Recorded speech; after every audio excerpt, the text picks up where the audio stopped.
apologize. Apology accepted then. Don't worry. This time, Josh and I will do something different. We're going on a dinner cruise tonight. Siguro naman wala na tong connection sa past, ano?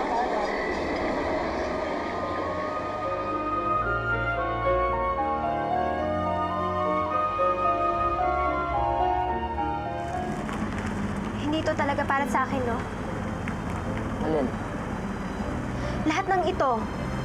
Itong romantic gesture na to.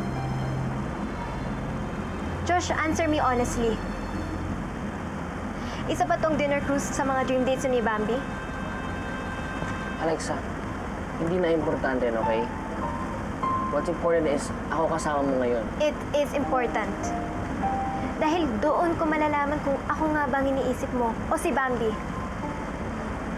Lahat ng ginagawa mo, Josh, ay sa mga alaala niyo ni Bambi.